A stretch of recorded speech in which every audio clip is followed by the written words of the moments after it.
ఓం నమ శివాయ. ఆణిముత్యాల ఛానల్కి స్వాగతం అండి.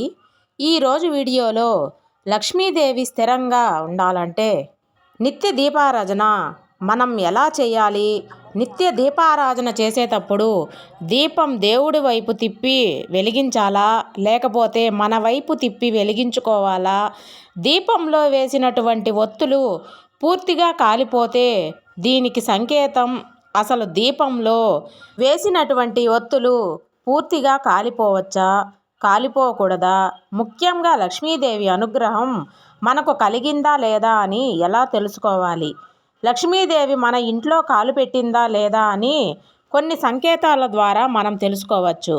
ఆ సంకేతాలు ఏమిటంటే అన్ని విషయాలను కూడా మనం తెలుసుకుందాం. ఇప్పుడు చెప్పబోయే విధంగా మీరు దీపారాధన చేసినట్లయితే లక్ష్మీదేవి ఎటువంటి పరిస్థితుల్లోనూ ఇల్లు విడిచి వెళ్ళదు. లక్ష్మీదేవి యొక్క అనుగ్రహం తప్పకుండా మనకు కలుగుతుంది. ప్రతి నిత్యము గృహలక్ష్మి అంటే ఇంట్లో ఉన్నటువంటి శ్రీమూర్తులు సూర్యాస్తమయం సమయంలో ఇంట్లో నిత్య దీపారాధన శ్రద్ధాభక్తులతో చేసినట్లయితే లక్ష్మీదేవి ఇంట్లో స్థిర నివాసం ఉంటుంది. అంటే సూర్యోదయం కంటే ముందే చక్కగా నిద్రలేచి స్నానము చేసి ఇంటి ముందర కల్లాపి చల్లి ముగ్గు పెట్టి భగవంతుడి ముందర దీపారాధన వెలిగించినట్లయితే లక్ష్మీ అష్టకం కానీ కనకదార స్తోత్రం కానీ ఏదో ఒకటి లక్ష్మీదేవికి సంబంధించినటువంటి స్తోత్రం చదువుకొని అమ్మవారికి నమస్కారం చేసుకొని ఆ తర్వాత ఇంటి పనులు చేసుకోవాలి.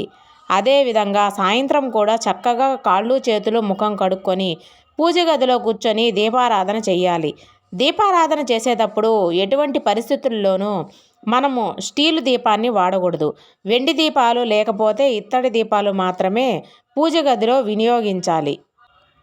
దీపం వెలిగించేటప్పుడు దీపాన్ని ఎటువంటి పరిస్థితుల్లోనూ నేల మీద పెట్టి దీపారాధన చేయరాదు. దీపం కింద చక్కగా 2 చిన్న ప్లేట్లు పెట్టుకోండి.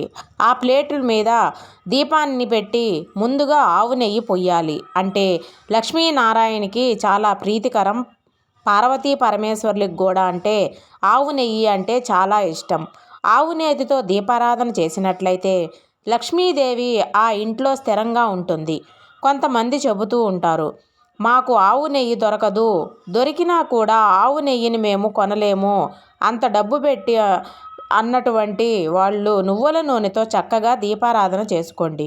నువ్వుల నూనె కూడా మేము కొనలేము అన్నటువంటి వాళ్ళు కొబ్బరి నూనెతో దీపారాధన చేయవచ్చు. మొదటి స్థానం ఆవు నెయ్యికి ఇచ్చారు, రెండవ స్థానం నువ్వుల నూనెకి ఇచ్చారు, మూడవ స్థానం కొబ్బరి నూనెకి ఇచ్చారు. ఈ 3 నూనెలు మాత్రమే వాడాలి. ఇక ఏ నూనె కూడా వాడకూడదు. తర్వాత దీపంలో చక్కగా 3 వత్తులు వేసుకోవాలి. అంటే ఇటుపక్క దీపంలో 3 వత్తులు, అటుపక్క దీపంలో 3 వత్తులు వేసుకోవాలి. దీపంలో 6 వత్తులు వేస్తామన్నమాట. ఒక దీపంలో 3 వత్తులు, ఇంకొక దీపంలో 3 వత్తులు. కొన్ని సాంప్రదాయాల ప్రకారం దీపంలో 2 వత్తులు వేసి వెలిగిస్తారు. ఆత్మ పరమాత్మ స్వరూపంగా అలా అయినా చేసుకోవచ్చు. కానీ దీపంలో ఎటువంటి పరిస్థితుల్లోనూ ఒక్క వత్తిని వేసి దీపాన్ని వెలిగించకూడదు. దీపం వెలిగించేది ఎప్పుడో మీకు తెలుసు కదా, దాన్ని చెప్పాల్సినటువంటి అవసరం లేదు. ముందుగా దీపాల్లో చక్కగా 3 వత్తులు వేసుకొని ఆ తర్వాత దీపాన్ని వెలిగించాలి. దీపం వెలిగించిన తర్వాత ఆ దీపానికి గంధం కుంకుమ బొట్లు పెట్టాలి. లేకపోతే పసుపు కుంకుమ బొట్లు పెట్టి పూలను కూడా సమర్పించాలి. అక్షింతలను కూడా సమర్పిస్తే చాలా మంచిది. దీపం ఎటువైపు తిప్పి వెలిగించాలి అంటే దేవుడి వైపు తిప్పి వెలిగించాలండి. మనం దేవుడికి కదా దీపారాధన చేస్తున్నాం కాబట్టి దీపం ఎప్పుడు దేవుడి వైపే తిప్పి వెలిగించాలి. మనం వైపు తిప్పి దీపాన్ని ఇటువంటి పరిస్థితుల్లోనూ వెలిగించకూడదు. ముందుగా కుడిపక్క ఉన్నటువంటి దీపాన్ని వెలిగించాలి. మనకు కుడిపక్క ఉన్నటువంటి దీపం కాదు, మనము దేవుడికి ఎదురుగా కూర్చుంటాం కదా, దేవుడికి కుడివైపు ఉన్నటువంటి దీపాన్ని వెలిగించండి. ఆ తర్వాత మనకు కుడివైపు ఉన్నటువంటి దీపాన్ని వెలిగించండి.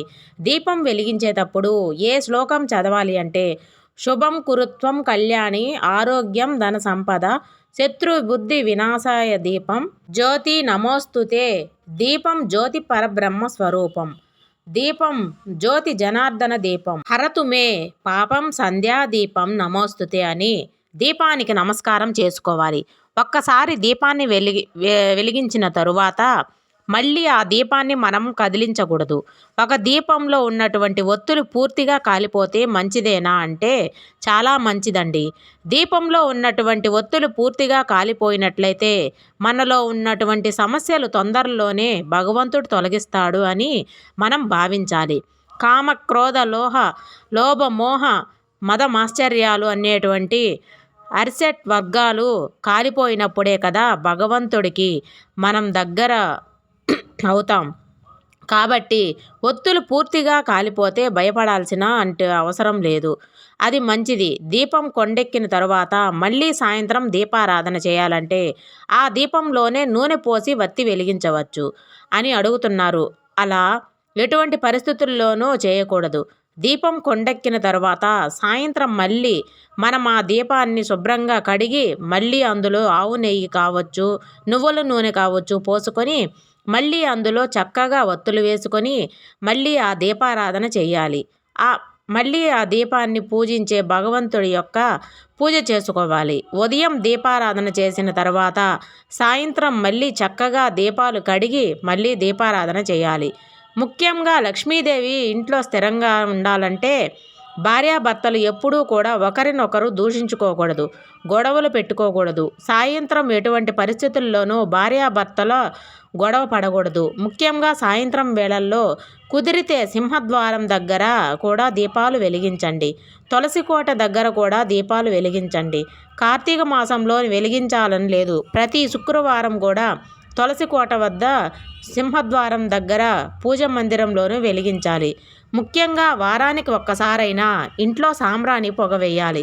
సాంబ్రాణి ధూపం వేసినట్లయితే దుష్ట శక్తులు ఇంట్లోకి ప్రవేశించవు.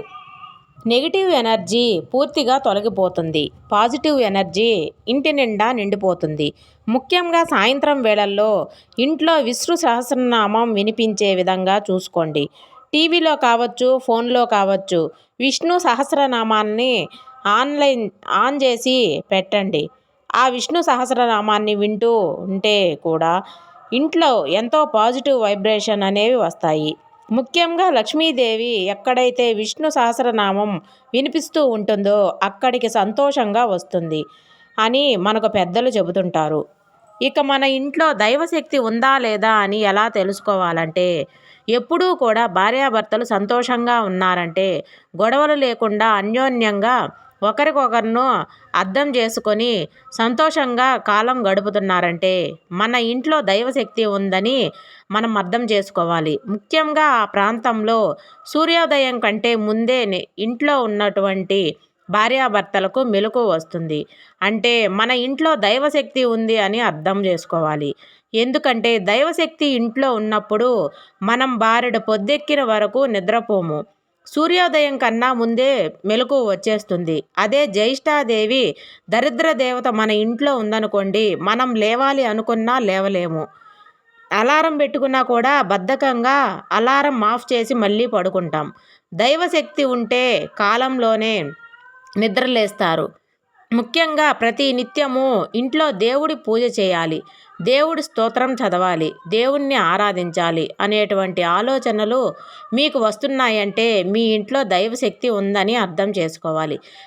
జ్యేష్ఠాదేవి ఉన్నట్లయితే దుష్టశక్తులు ఉన్నట్లయితే మీకు ప్రతి నిత్యం ఇంట్లో పూజ చేయాలి అనిపించదు. ఇంట్లో ప్రతి నిత్యము దీపం వెలిగించాలి అనేటువంటి ఆలోచన పొరపాటును కూడా రాదు.